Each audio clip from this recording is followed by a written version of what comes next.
ճշմարտություն։ Հաղորդաշար յուրաքանչյուր երկուշաբթի ժամը 20-ին Արդար Հայեմի եթերում։ Ողջույն ձեզ, հարգելի հայրենակիցներ։ Այսօր մենք հերթական անգամ հյուրընկալվել ենք Շիրակի թեմի առաջնորդ Միքայել Սրբազանի մոտ։ Աստված օգնական Սրբազան, շնորհակալություն այս հերթական հնարավորության համար եւ այսպես մենք թեվակողել ենք մեծ բախի ավարտական շաբաթը, ավակ շաբաթը եւ մեծ բախը հիանալի հնարավորություն է քրիստոնյայի համար ինքնակնության, խոստովանության, ապաշխարության, հոգեվոր աճի եւ այս հնարավորությունների օգտագործման հետ կապված կարևոր մի հանգամանք կա, որը քրիստոնյա մարդը կամ ընդհանրապես մարդը իր կյանքում առնչվում է, դա հոգեվոր պատերազմն է եւ կարիք կա, որպեսզի ձեր օգնությամբ կարողանանք լուսաբանել մարդկանց, ինչ է հոգեվոր պատերազմը եւ ով է այդ պատերազմում մեր հակառակորդը, մեր թշնամին։ Խնդրեմ, որ լուսաբանեիք։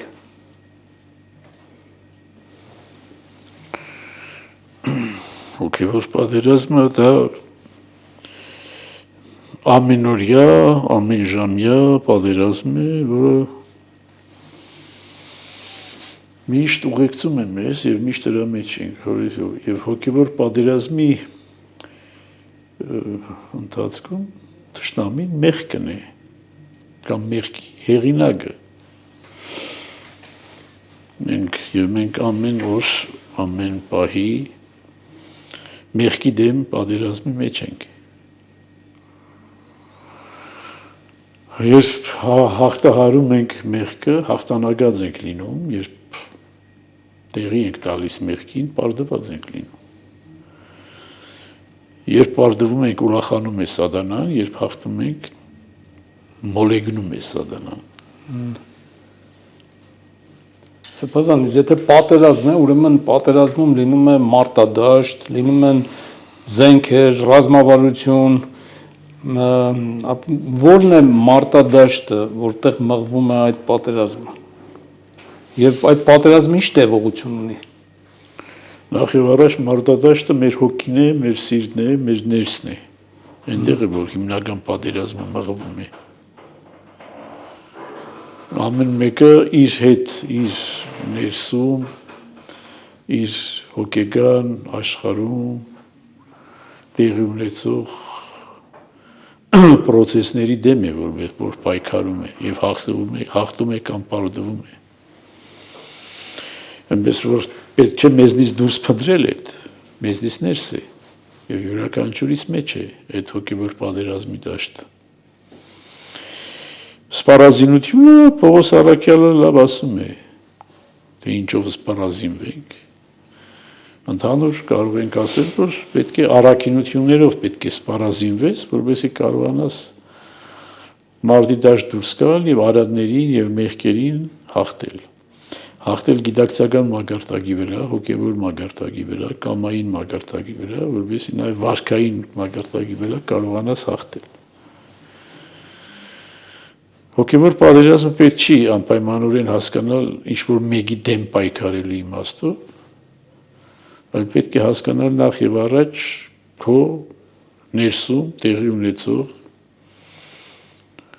այն հակասությունները, որոնք կան եւ որոնք քո մեջ մնայուն պատերազմի մեջ են, դրանց հանդարտեցնելու, սանձելու, զսպելու եւ առաքինություններին ենթարկեցնելու մեջ։ Սրբազան Տեր Հիսուս Քրիստոս ավետարանում մեզ ասում է, որ առանց ինձ ոչինչ անել չեք կարող։ Հետաբար հնարավոր է առանց Աստծո դիմակայել այդ հոգևոր պատերազմում, առանց Տիրոջ օգնության։ Երբ հնարավոր չի։ Երբ հնարավոր չի, արդեն բնականաբար հոգևոր պատերազմը ի սկզբանե տանուլ տրված է, եթե փորձում ես առանց Աստծո ինչ-որ մի բան անել։ Նախ այդ հոգևոր պատերազմի նպատակը Աստծո հաղթանակը ապահովելն է քո սեփական միջոցներով կամ քո սեփական ներդրումը ունենալ Աստծո վերջնական հաղթանակի մեջ։ Այդ հաղթանակը Աստծո համար է ի վերջո, ոչ թե պարզապես միայն սեփական անձի համար չի։ Այսինքն Աստծո զինվոր է դառնում մարդ։ Կարելի է այդպես պատկերավորել։ Ծնվել է, ստեղծվել է իբրև Աստծո զինվոր։ Իր առաքելությունն է Աստծո զինվոր լինելը, իր առաքելությունն է Աստծո կամքը կատարելը, իր առաքելությունն է Աստծո կամքի կատարումով հիմնական հակառակորդին հաղթելը։ Իհարկե, Աստծո զինվոր, բաղում զինվոր, մարդում զինվոր պետք է լինի։ Իսկ մարդու միտքը ինչ տեղ ունի այդ պատերազմում, մտքի վրա այդ ազդեցությունները եւ այլն, որովհետեւ մեր եկեղեցու հայրերի, որ նայում ենք իրենց կյանքն ու առաքելությունը, մտքի պատերազմը, որ երբեք չի դադարում եւ իրենք նույնիսկ անապատ գնալով աշխարհից կտրնվելով այդ պատերազմում ավելի կարող է դաժան պատերազմի ենթարկվեին մտքի մտքի պատերազմն է, արդեն հոգևոր պատերազմի հիմնական, ինչպես ասի, հիմնական դաշտը հետ է, միտքը, հոգին, մտածումները։ Այո, դա բարդ է, բայց Աստված այդքան բարձր պահանջներ չի դնում մեր առաջ։ Այո, եկեղեցու հայրերը, ճգնավորները, իրենք ցանկանալով կատարյալ լինել, ինչպես եւ նա որ հայրն է կատարյալ, իրենք փորձել են հասնել այդ կատարելության եւ հասել են նաեւ սրբության մեծ պայքարի գնով, բայց Տերը բոլոր սովորական մահկանացուների առաջ նման պահանջ չի դնում։ Ամեն մեկին ըստիր հնարավոր գեներալներին, ասենք թե հրամանատարների առաջ նման պահանջ կարող է դրվել, ասենք հոգեվորականների, առաջնորդների, հոգևոր ճգնակիացների, միանձների, բայց սովորական մարդկանց առջև Տերը նման պահանջներ չի դնում։ Նվազագույնը, եթե կարողանում ես կատարել, նվազագույն պատերազմի դաշտ, ինչպես զինվորի առաջ նույն պահանջը չի դնում, ինչ-որ հրամանատարի առաջ։ Այնպես որ երբեմն ես նկատում եմ, որ մեր հավատացյալները, օրինակ պարզ կենցաղավարության մեջ են, պարզ մարդիկ են, լավ էլ մարդիկ են, առաքինություններ էլ ունեն, բայց իրենց մոտ այդ անբավարարվածությունը կա առաքինասեր կյանքի, առաքինությունների, եւ ասենք իրենց մոտ այդ ցկտումը կա հավասարվելու, ասենք Անտոն անապատականին, բայց Անտոն անապատականի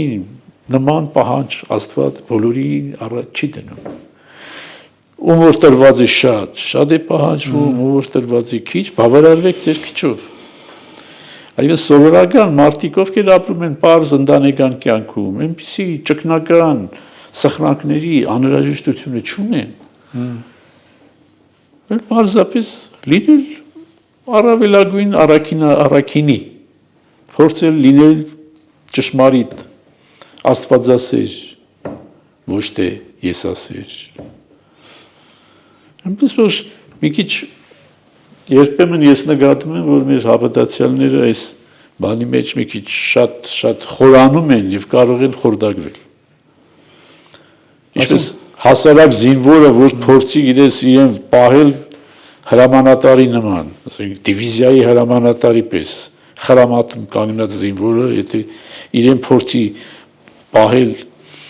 ասենք բանակի գեներալի պես, ինքն էլ կձախողվի, իր շրջապատն է կձախողվի։ Ամեն մեկի պետք պահանջվում է այնքանով, որքանով տրված է։ Եղիր քո տրվածի մեջ հավատարիմ։ Այսինքն մարդուն Աստված ավել բեր չի տալիս, քան ինքը կարող է կրել։ Իհարկե։ Եվ հոգևոր պատերազմից ոչ պետք է վախենալ, ոչ պետք է սարսափել։ Իհարկե։ Այլ ապավինելով Աստծուն, առանց Աստծո մեկի ոչինչ չենք կարող անել։ Սրբազան, իսկ մեծ պահքը ինչ դեր ունի հոգևոր պատերազմում կոփվելու, թրծվելու, դիմակայելու իմաստով։ Դե մեծ պահքը սրում է հոգին, եւ հանդարտեցնում է մարմինը, որտեղ հանդարտվում է մարմինը, այնտեղ աշխուժանում է հոգին։ Եվ դրա փորձառությունը բոլորն էլ ունենում են, եթե փորձում են։ Որտեղ որ մարմինը տգարանում է, այնտեղ հոգին զորանում է։ Այն առողջ հոգի առողջ մարմնի մեջ բանաձևը հոգևոր ասպարեզում չի գործում, մեր հոգևոր հասկացության մեջ չկա նման հասկացություն առողջ հոգի առողջ մարմնի մեջ։ Հոգևոր հասկացողությամբ, այսինքն հոգևոր հասկացությունը չի ասում պետք է մարմինը հիվանդ լինի։ Բայց այնպես չի, որ առողջ մարմինը ուրեմն երաշխավորում է ապահովում է առողջ հոգին։ Հոգին է կենթանարար, չէ՞։ Հոգին է կենթանարար, հոգին է առողջություն եւ կենթանություն տալիս այդ մարմնին։ Իսկ տեսեք, եթե հոգևոր պատերազմում մարդը Աստծո զորությամբ կարողանում է հաղթահարել բոլոր հոգևոր դժվարությունները եւ պարտության մատնել մեղքին, որով ինչպես դուք նշեցիք, սատանան տխրում է եւ դա սատանայի պարտությունն է։ Եթե այդ հոգևոր իսկ հոգին առաջնային է, ինչպես նաեւ նշեցի, կենթանարար է, ապա այդ ժամանակ, երբ որ դու հոգևոր պատերազմում կարողանում ես հաղթանակած դուրս գալ Աստծո, նյութական աշխարհում ինչ է տրվում մարդուն։ Այդ կարողանք այս կապը մենք կարողանանք նշել, որ մեր այսօրվա նյութական աշխարհում շատ ակնկալիքներ կան, որ սա անենք, որ սա փոխվի, այս մարդուն փոխենք այս մարդով, կամ չգիտեմ, իրավիճակը փոխելու համար այսպիսի գործողություններ անենք, բայց դրանք բոլորը նյութական աշխարհում են մեր փոփոխությունների համար։ Իսկ ինչպես հոգևորից գալ, հոգևոր փոփոխությունից գալ, ինչ է, որ մարդիկ հասկանան, որ ինչպես կարող է դա իրականանալ, այդ դուք ինչ խորհուրդ կտաք։ Ինչու ենք մենք ուզում հոգևոր վերելք ունենալ, հոգևոր զարգացում ունենալ, հոգևոր կյանքում հարատևություն ունենալ, որպեսզի ավելի հանգիստ, ավելի հաղթանակած, ավելի հանդարտ, ավելի հավասարակշիռ անցնենք այս նյութական աշխարհում մեր ճանապարհը։ Նպատակը դա պետք է լինի։ Ոչ թե փորձենք այս հոգևոր պատերազմը հաղթել, որպեսզի նյութական պատերազմի մեջ էլ ինչ-որ բաներ ձեռք բերենք։ Այդ չի նպատակը, այլ նպատակը հոգևոր պատերազմում հաղթելով այս նյութական իրավիճակը ավելի հեշտ տանել, թեթև տանել, հանդարտ տանել, հոգու խաղաղությամբ տանել, հոգևոր հանդարտությամբ տանել, Աստծուն փառք տալով տանել։ Մեր ժողովրդի մեջ մի կարևոր թյուրումռնում կա հաճախ, որ իրենք հոգևոր կյանքը հասկանում են փորձություններից ազատվելու, փորձություններից հեռու մնալու, փորձանքներից հեռու մնալու, երկար ապրելու, առողջ լինելու, հարազատներով, բարեկամներով բարեկեցիկ եւ ապահով լինելու, հաջողակ լինելու։ Այդպիսի նպատակ չի հետապնդում ոչ հոգևոր պատերազմի մեջ մտնելը, ոչ հոգևոր պատերազմ հաղթելը, որովհետեւ եթե այդպիսի նպատակ հետապնդի, ասում է, ինչպես Առաքյալն է ասում, քո վերջը ավելի վատ կլինի, քան առաջ սկիզբը։ Որովհետև քո այդ հոգևոր պատերազմի հաղթությունը կլինի քեզ համար ավելի մեծ գայթակղություն եւ ավելի մեծ փորձություն։ Եթե կոնկրետ ակնկալիքի հետ կապված։ Եթե կոնկրետ նյութական եւ աշխարհիկ ակնկալիքի հետ է կապված։ Այդ երբ որ դու հոգևոր պատերազմ հաղթահարում ես եւ հասնում ես որևիցե մագարտակի, ինքնաբերաբար Աստված նաեւ ըստ հնարավորության, ըստ առարգայական հնարավորության քեզ փոխհատուցում է այն նյութականը, ինչը որ քեզ անհրաժեշտ է, բայց քո մոտ չպետք է լինի այդ նյութականի փնտրտուքը։ Իսկ քո օգուտի համար ինչ որ քեզ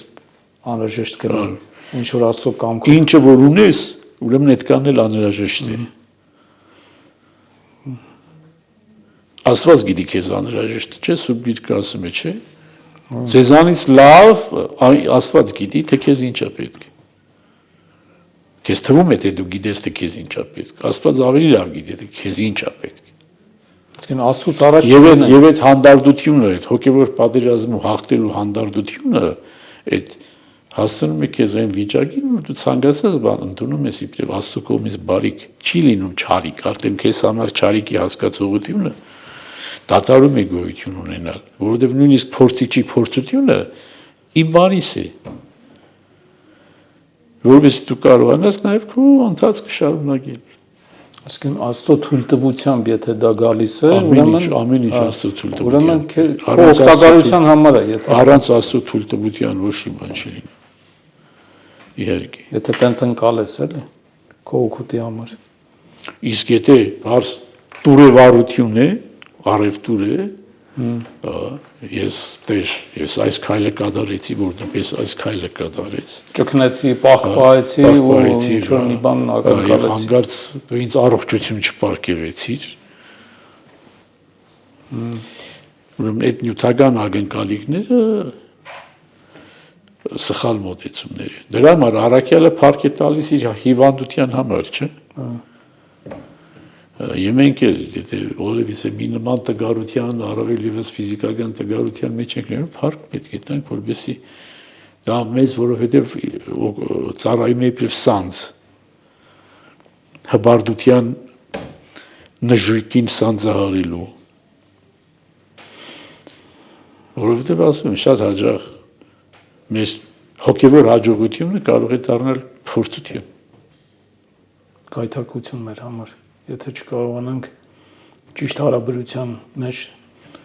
հասկանալ, որն է մարդուց, որն է Աստծուց, ամեն ինչ Աստծո փառքի համար է։ Եվ վերագրենք մեզ այդ հաջողությունները։ Սրբազանից, եթե մյուս տեսանկյունից գանք, ասենք հոգևոր պատերազմում պարտությունը մեղքին, չարի հնարքներին տրվելը եւ այդ մեղքի մեջ մնալը եւ ցանկությունը չլինի, որ հոգևոր ոտքի կանգնես Աստծո, ապավինես, հաշտվես Աստծո հետ, մնաս ապստամբության այդ ըմբոստության ոգու մեջ, Աստված մի արածը, ապա դա ինչպես կարող է մեր նյութական կյանքում անդրադառնալ, ինչի դա կարող է բերել։ Միթե այստեղ էլ այտենց ուղիղ կապ չկա։ Այստեղ կարող է լինել նաև, այսինքն, եթե դու հոգևոր պատերազմը պարտվում ես, սատանան ուրախանում է եւ սատանան քեզ հատուցում է նյութական բարիքներով։ Մոտավորապես այն ինչ որ Տիրոջը փորձեց, չի ասեց երկրպագիր, սա ամբողջ աշխարհի հարստությունը քեզ կտամ, չէ՞։ Շատ հաճախ սատանան երախտամոռ չի գտնվում այդ իմաստով, ինքը հատուցում է նյութական բարիքներով հոգևոր պատերազմում պարտվածի համար։ Եվ դա լինում է շատերի համար վերջնական մահ, հոգևոր մահ, խապկանքը, որովհետև իրենք մտածում են, որ շատ ես իմ հոգևոր փորձառության, հոգևորականի փորձառության մեջ այդպիսի դեպքերի չասեմ շատ, բայց բավական տեսել եմ, երբ որ մարդիկ եկել են ինչ-որ մի ժամանակահատված իրենց կյանքում եւ ասել են ես հոգևոր կյանքում էի ապրում եւ ինձ մոտ ոչինչ չէր ստացվում։ Նյութական իմաստով կարիքի մեջ էի, սրա մեջ էի, նրա մեջ էի, կնոջս չէի կարողանում, ազավակներից չէի կարողանում ապահովել անհրաժեշտով բանով, հետո դուրս եկա հոգևոր կյանքից, գործերս հաջողություն ունեցա։ Որովհետև սատանայի համար իշն է, նյութական խայծով տանել հոգին, չէ՞։ Վերջո սատանան չի պայքարում մեր մարմնի համար, սատանան պայքարում մեր հոգու համար։ Իսկ երբ որ մեզ համար դառնում է մարմնական անհրաժեշտ, ինքը ապահովում է այդ անհրաժեշտը։ Եվ ապահովում է այդ անհրաժեշտը ինչը տանելու համար, հոգին։ Եվ մենք էլ մխիթարվում ենք դրանով, որ տեսեք, փաստորեն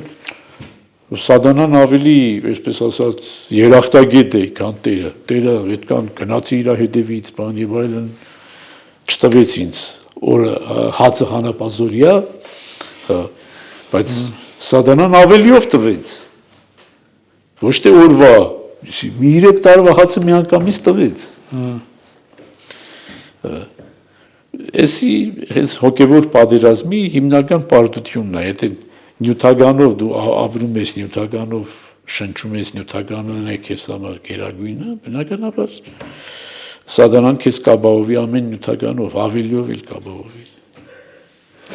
Սպասան մեկ այլ առիթով մենք երբ խոսում ենք ապաշխարության մասին, այնտեղ դուք նկատեցիք, որ կա եւ անհատական մակարդակում ապաշխարություն եւ ազգային մակարդակում, ազգային գործած մեղքերի համար։ Հետաբար կարելի է սա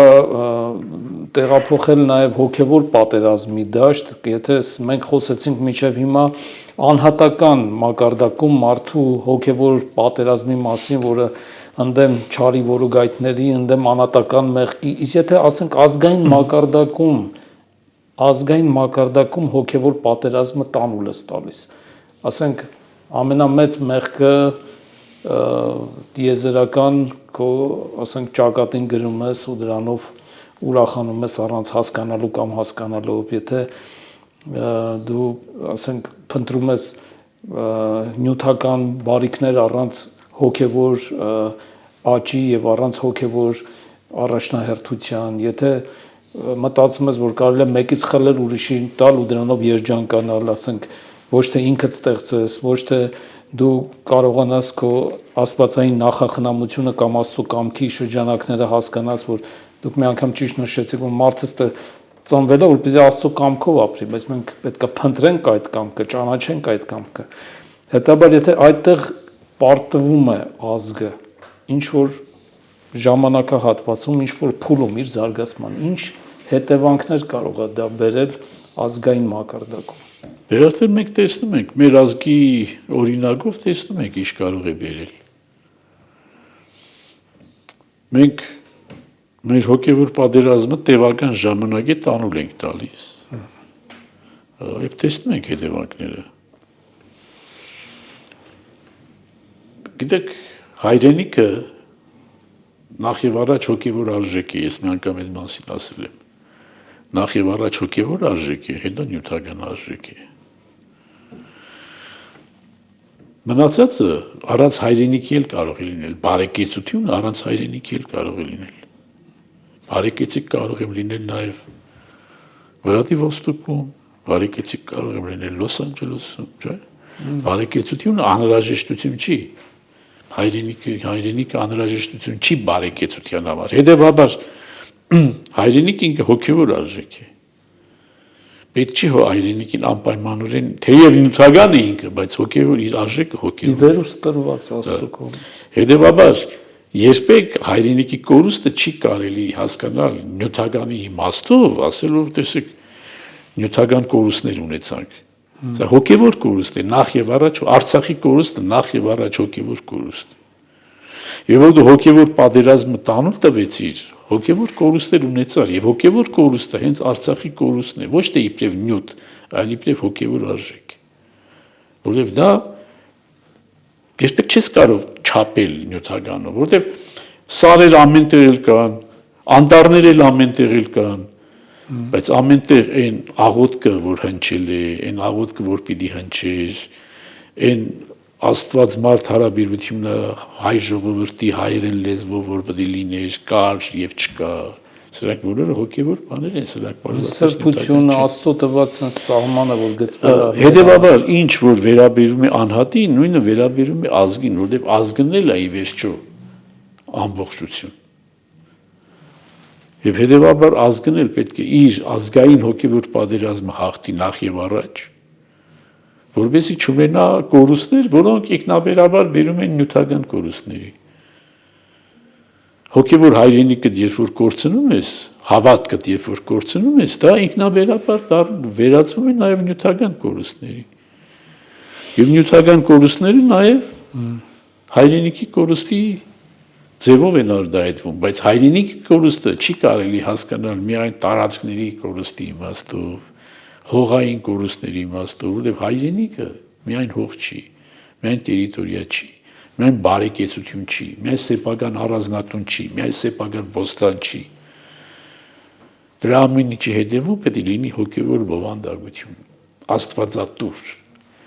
Հայրենիք ինչ համար ենք ասում հայրենիք,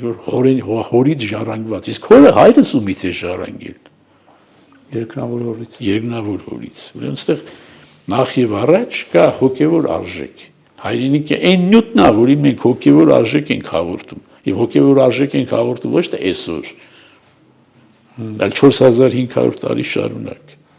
Եվ երբ որ այս 4500 տարի շարունակ այդ հոգևոր արժեքը վերածում ես միայն նյութականի, կորցնում ես։ Իսկ ինչու մենք ինչ-որ միտեղ շեղվեցինք մեր ճանապարհից, ինչն էր պատճառը, ինչու մենք այդ աստվածային նախախնամությունը, որ մեզ տրվել էր, ինչպես ասում եք, այդ հազարամյակներ շարունակ, այն ինչ-որ այստեղ է կատարվել, ասենք Քրիստոսի չէ, մուճով հարվածել, ասել է հիմնեք իմ եկեղեցին եւ մեզ որդեգրության է կանչել, աստվածային հրամանով այստեղ քրիստոնեություն է տարածվել եւ մենք ինչ պատահեց, որ այսպես մենք հեռացանք մեր հոգևոր ակունքներից եւ գնացինք, խոտորվեցինք, մոլորվեցինք ու հիմա ճիշտը այդպես է չենք կարողանում ճշմարտությանը գալ ազգային մակարդակ, անհատական մակարդակով որոշ անհատների վրա ուսերի վրա մնացել է իհարկե այդ որովհետեւ դասալիք ենք հոգևոր պատերազմից դասալիք ենք մենք չենք ուզում ինչպես պատկերացրեք թե մեր վրա ենք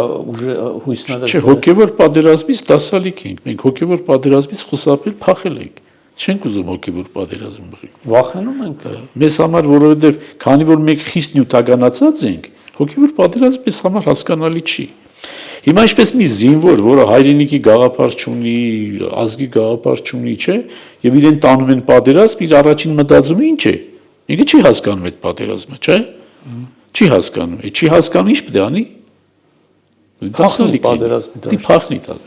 Նույնը մենք, երբ որ չենք հասկանում հոգևոր պատերազմը, անհրաժեշտությունը,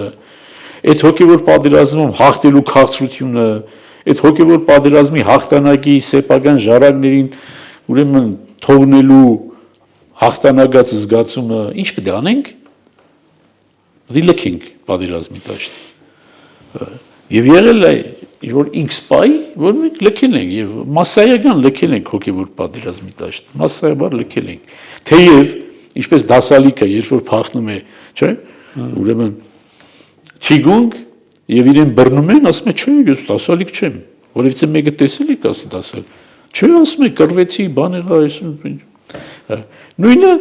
դասալքել ենք մեր հոգևոր պատերազմը, բայց mēs դեռ հայտարարում ենք քրիստոնյա, դասալիք ենք եւ քրիստոնյա, դասալիք ենք եւ քրիստոնյա։ Քրիստոնյան չի կարող դասալիք լինել հոգևոր պատերազմը։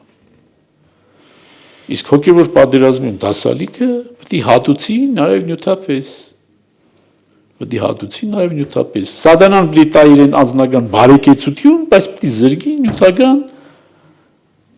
հոգևոր հայրենիքից, որը նաև նյութական է։ Դա փոխհատուցումն է մեր դիրքերը լքելու։ Իհարկե փոխհատուցումն է։ Քո ազգի այսօր նյութական, ֆինանսական պոտենցիալի մեծ մասը հայրենիքից դուրս է, չէ՞։ Այո։ Հատուցել է սատանան։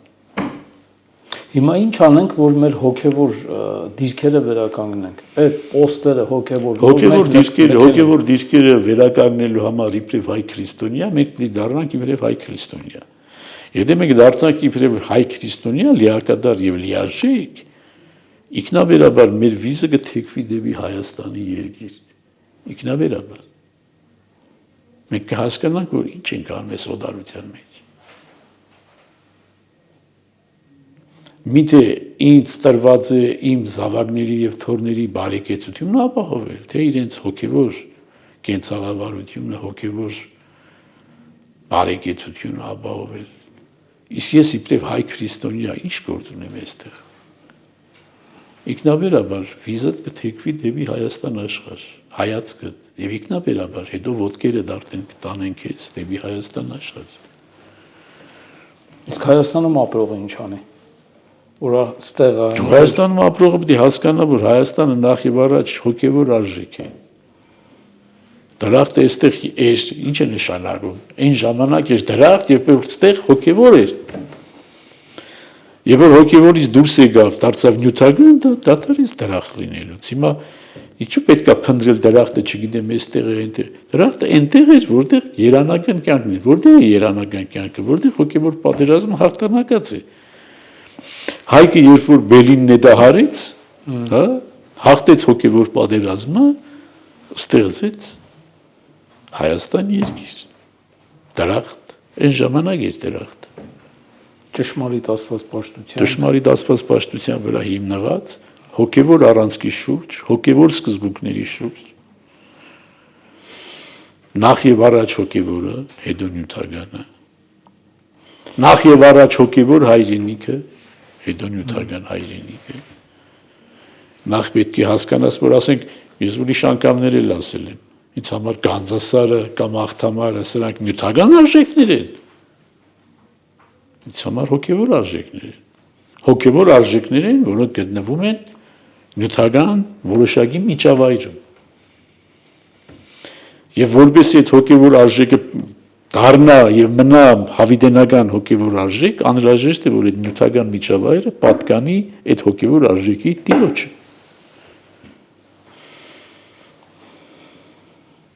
Ոչ թե պարզապես գնաս Լոս Անջելես կամ Մագադան եւ ընդրից հպարտանաս, որ Գանձասարը հայկական է։ Սա հոգևոր պատերազմի պարտության փաստացի ձևն է։ Այսինքն միայն նույնիսկ եթե նայենք նյութական օգնությամբ չես կարող ապահովել այդ հոգևոր արժեքների պահպանությունը, որովհետև քո ներկայությունն է այստեղ պետք, որպես այդ հայրենիքի կրող, որպես ասենք գերագույն արժեք են իմաստով, որ մարդկային նույն բանն ենք։ Հիմա ասում եմ, Աստծո կամքը պետք է փնտրել, չէ, եւ գտնել եւ ապրել Աստծո։ Ցանկացած հայ մարդ Եվ որ փնտրի Աստծո կամքը, ինքը կհասկանա, որ Աստված այսպես է կամեցել, որ ես ծառայեմ այս աշխարհագրական միջավայրում երկնքի արքայությունը ստեղծելու եւ պահպանելու համար։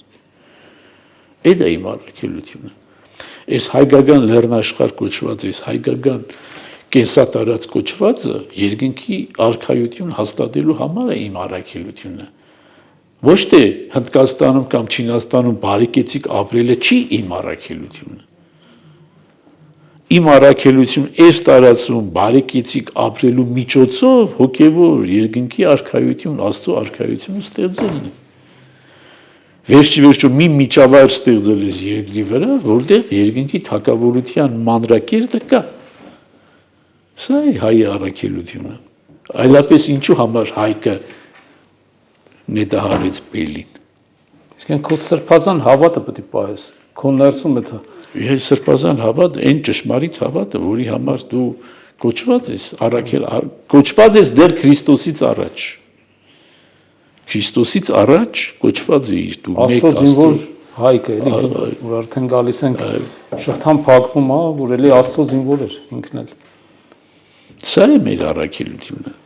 Եվ սա հոգևոր առաքելություն է։ Բայց հոգևոր առաքելությունն է, որը զուգակցվում է նյութական բարիքներով, որոնք հոգևոր արժեք են մեզ համար։ Հոգևոր արժեք պետք է լինել մեզ համար։ Տերիտորիա, Արցախը տերիտորիա չի։ Այս օրինակներ են բերում, որպեսզի Արցախը տերիտորիա չի։ Արցախը հոգի է, հոգևոր կենսատարածք է։ Այսինքն կարող ենք եզրակացնել, որ բանալին այս ամենի վերադարձման, կրկին մեր ակունքներին վերադառնալու համար մեր հոգևոր զարթոնքն է, առանց որի հնարավոր չի, ինչ նյութական ուզում ես ներդրումներ անես, չգիտեմ ինչպիսի առանց հզորություններ ունենաս, տնտեսական, ֆինանսական, ռազմական եւ այլն, առանց հոգևոր զարթոնքի վերադարձի ամեն մի սուբյեկտ պետք է կատարի այն, ինչի համար կոչված է։ Հիմա մենք իբրև հայ ժողովուրդ, որը պատմության մեջ իրեն ցույց է տրված, թե որն է քո առաքելությունը, ցույց է տրված Հայկի միջոցով, Աբկար թագավորի միջոցով, Գրիգոր Լուսավորչի միջոցով, Վարդան Մամիկոնյանի միջոցով, Գրիգոր Նարեգացու միջոցով, բարբերաբար Լեսես Շնորհալու միջոցով, չէ՞։ Դատիվացու միջոցով բարբերաբար մեզ հիշեցնում են, թե որն է մեր առաքելություն։ Այդ է մեր առաքելություն։ Հավատարիմ ես այդ առաքելությանը։ Կստանաս այն ինչին, որ արժանի ես։ Հավատարիմ չես ունենա այն, ինչը որ քոնը պետք է լինես։ Այսինքն մեր վիճակը այսօրվա, որ շատերը ելք չեն գտնում, անհույս չէ, կա ճանապարհ։ Մեր հույսը Աստված է եւ այդ ճանապարհը եւ այդ ճանապարհը ընդամենը կարելի է 5 րոպեում որովհետեւ ցանկացած մարդ կարող է 5 րոպեում փոխել իր ճանապարհը, իր ընթացքը։ Մտքի փոփոխությունից գալ դեպի ապաշխարություն, մտքի փոփոխություն, այո, մետանոյա եւ վարքի փոփոխություն։ Դա Աստված որ այդպես լինի, սրբազան ինչ կցանկանաք Ես ուրիշականներ ասել եմ, որ թե ինչպես ենք անցկացնում ավակ շաբաթը, նամանավանդ ավակ 5 շաբթի, ավակ ուրբաթ։ Դա, ասենք, կողմնակի աչքը կարող է դրանով որոշել, ես հասարակությունը քրիստոնյա է, թե չէ։ Էսի ավակ շաբաթը այն ժամանակահատվածն է, որը որոշում է քրիստոնյա հասարակությունը, այստեղ քրիստոնյա հասարակություն չես։ Որովհետև այս շաբաթվա մեջ գոնե պետք է կենտրոնանաս։ Պետք է գոնե կենտրոնանաս։ Եթե այս շաբաթ էլ չես կենտրոնանում։ Դրա համար բազմաթիվ անգամներ այդ նույն բանի մասին ասում են ավակ ուրբաթ։ Վերցնենք հոգևոր սպառազինությունը, ինչպես Պողոս Առաքյալն է ասում, որպեսզի դիմակայենք չարին չարորում։ Եվ ավակ ուրբաթ, ավակ 5 շաբթի օրը պետք է քայլենք, Տիրոջ հետ պետք է քայլենք այդ ճանապարհով։ Խաչի ճանապարհով պետք է քայլենք, որպեսզի հարությունը վաստակենք։ Առանց խաչի ճանապարհով գնալու հարությունը չի վաստակվի։ Իսկ մենք ուզում ենք, որ չէ,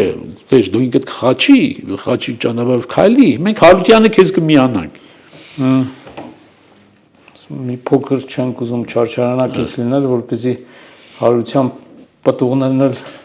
այո, իսկ էդի իրապես հարության պտուղներից օգտվել էդի թվացյալ է, եթե չես քայլում խաչի ճանապարհով, որովհետև խաչի ճանապարհով քայլելուց հետո առավել քաղցր է այդ պտուղը։ Իսկ առանց խաչի ճանապարհի այդ պտուղը ընդհանրապես պտուղ է։ Անձնապես մասնակից ես դառնում։ Ինչ որ չափով, ինչ որ ամեն մեկը իր դառնության բաժակը խմես, որովհետեւ քաղցրության բաժակը առավել քաղցր թվա։ Պետք է պապակես, որովհետեւ ջուրը քաղցր թվա։ Ծարավես, որովհետեւ հասկանաս ջրի։ Մեկը որ երբեք ծարավ չի եղել, ջրի արժեքը չի կարող իմանալ։ Կամ մեկը որ սոված չի եղել, կհասկանա հացի արժեքը։ Դրա համար պետք է ավակ ուրբաթի դառնությունը պետք է ցմրուր խմես, որովհետեւ հարության բաժակի ողջ քաղցրությունը ճաշակես։ Այսինքն կարող ենք ջանք փորձենք գոնե ավակ շաբաթվա ընթացքում, եթե մինչև այսօր չի հաջողվել ինչ պատճառներով մեծ պակին մասնակից լինել, գոնե այսօրվանից սկսած այդ ջանքը գործադրենք, մեր անձնական ջանքը։ Տիրոջ հրավիրենք մեր կյանք եւ բացենք մեր սրտերը եւ փորձենք քայլել այդ Գողգոթայի ճանապարհով մինչև հարություն։ Շնորհակալություն այսօրվա հարցազրույցի համար, Աստված օգնական սրբազան հայր։ Ճշմարտություն։ Ողջ ճշմարտությունը մեր իրականության մասին Միքայել arczepiskopos Աջապահյանի կողմից։ Հաղորդաշար յուրաքանչյուր երկուշաբթի ժամը 20-ին Արդար Հայեմի եթերում։